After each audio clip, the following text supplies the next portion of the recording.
How well do you understand inheritance?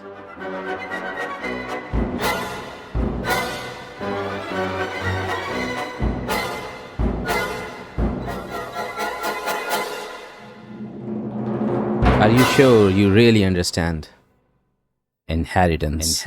You're watching Code Like an Architect series with Adil Atta on Archi Wisdom.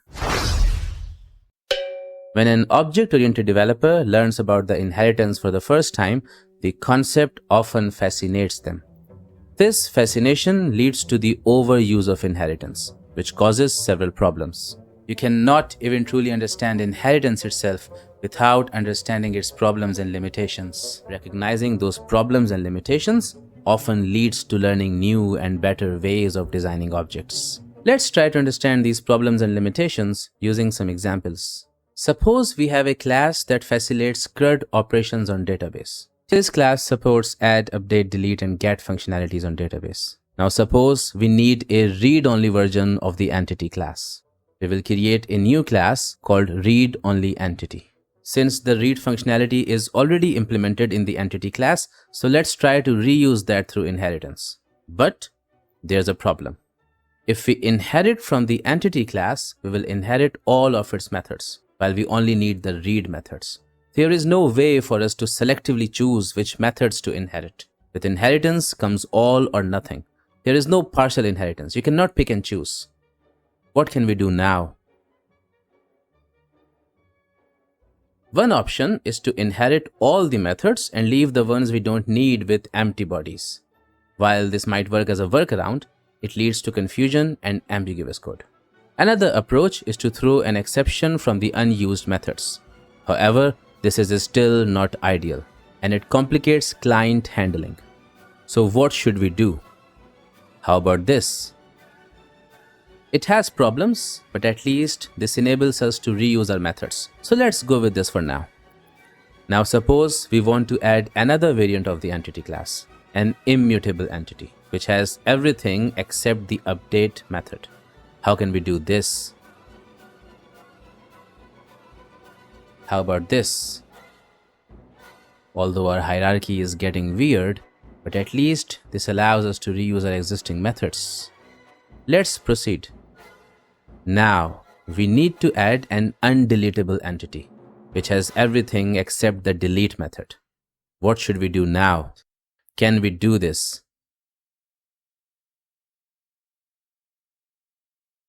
Unfortunately, at this point, we don't have a way to achieve this using inheritance while still maintaining reusability. To implement this, we will have to duplicate some methods. Now we are stuck. Even if we significantly complicate our hierarchy, we will still end up duplicating at least one method. We are stuck with just 4 entities. Imagine if the number of these entities keeps growing. What will happen then? Our reusability will decrease, and managing this will become extremely difficult.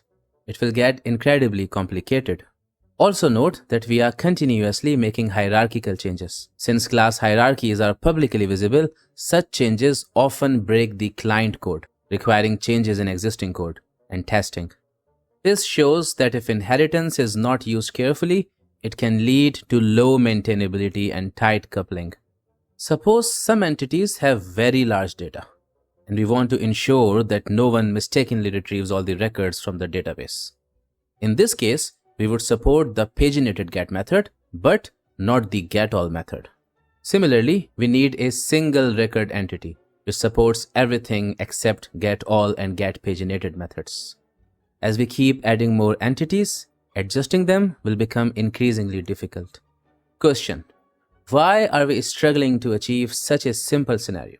We already have these methods implemented in the entity class. All we need is to reuse them with the flexibility to use any combination of these methods. That's it. What's so difficult about this? What are we doing wrong? If you think carefully, inheritance imposes certain restrictions. It tells us that we cannot inherit from multiple classes. It says it's all or nothing. You don't have the flexibility to pick and choose. However, in this particular scenario, what we need is the flexibility to use any combination of these methods. What we need is flexibility, and inheritance doesn't offer that. This means that inheritance wasn't the right choice for this case. By the way, in programming, we generally need flexibility. Since inheritance doesn't offer that, do you think this means that we should keep the use of inheritance limited? Also, did you notice that we were trying to achieve reusability through inheritance and failed to do so? Do you think it was a good idea to rely on inheritance for reusability? You will find out by the end of the video. Let's see one more very simple example. Inheritance is a static and compile time, not dynamic and runtime. Now suppose we are making a game with multiple levels. Some levels are open while others are locked. As the user progresses, new levels unlock dynamically.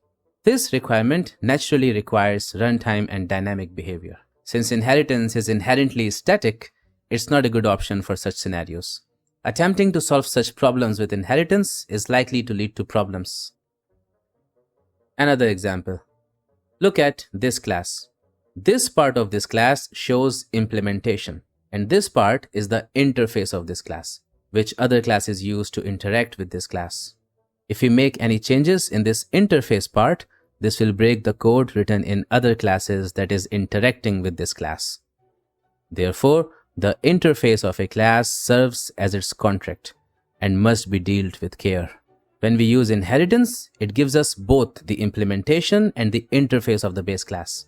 The parent class interface automatically becomes part of the child class interface.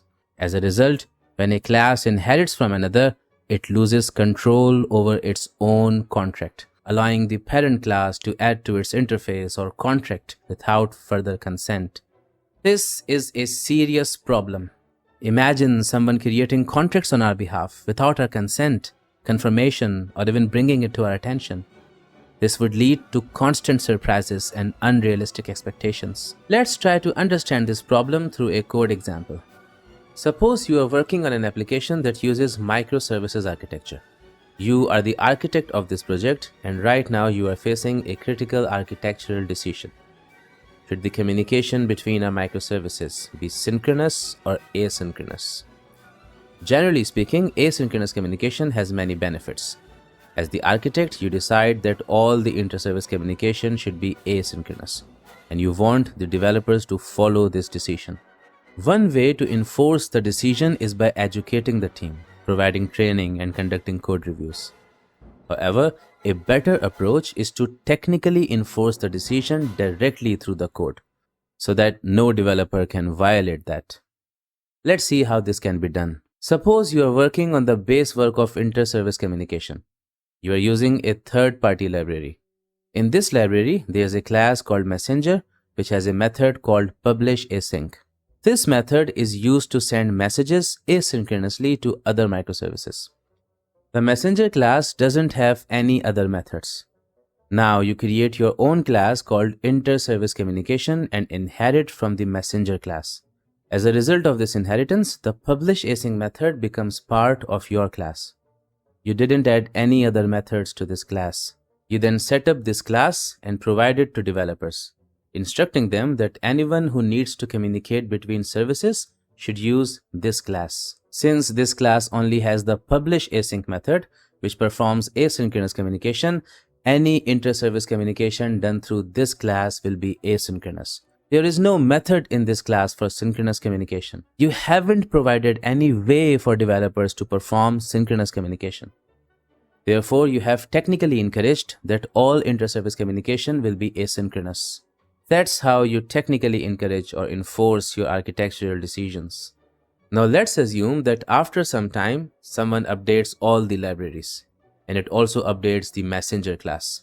What happened is that the developer of the third-party package has added a new method to the Messenger class, sendRequestAsync, which now provides the ability to make synchronous calls to other microservices. Since you inherited the inter-service communication class from the Messenger class, this method will automatically become a part of your class as well.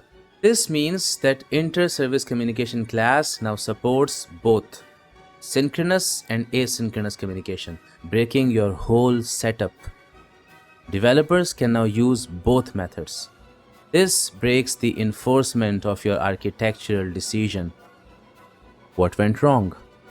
When you do inheritance, you lose your control over your contract. Now, a parent class can also add to the interface or contract of your class, while in this case, the parent class is controlled by a third-party library, making the situation worse. Inheritance wasn't the right tool here. In all these scenarios, inheritance wasn't the right choice. Instead, composition would have been a better option. Try solving the same problems using composition, and you will have a very different experience from the one we had using inheritance. There is a design principle that says, favor composition over inheritance. You will learn more about this principle when we discuss this in detail. In these examples, we have encountered issues when using inheritance. This leads to an important question. Is inheritance a problem? Of course not. Inheritance is not a problem. In fact, it's a fundamental pillar of object-oriented programming offering numerous benefits. If that's the case, then why are we facing these challenges with inheritance? When an object-oriented developer learns about inheritance for the first time, the concept fascinates them.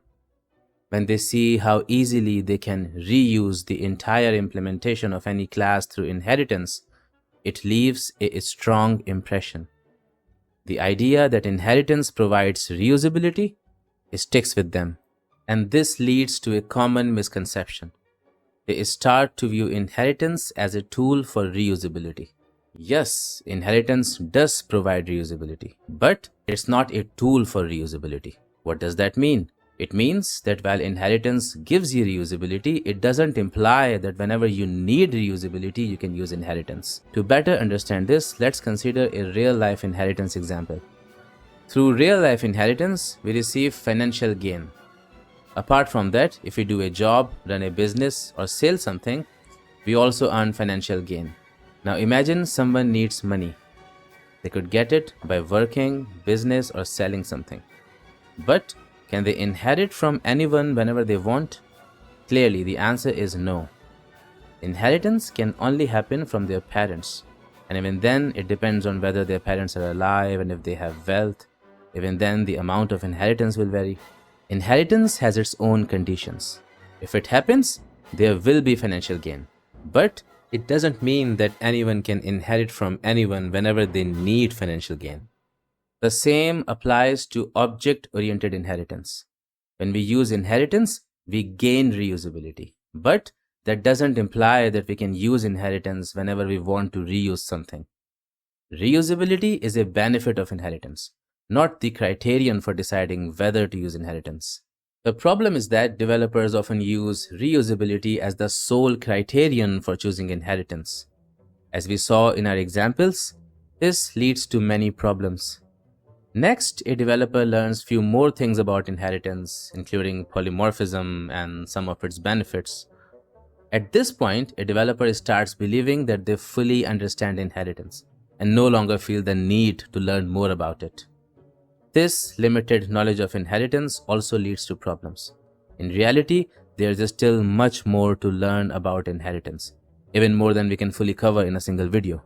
For example, there are some facts and behaviors. Inheritance gives you all or nothing, as we have seen in one of our examples that you cannot pick and choose.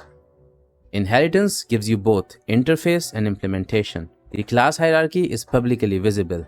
When we create inheritance between two classes, it establishes an is-a relationship.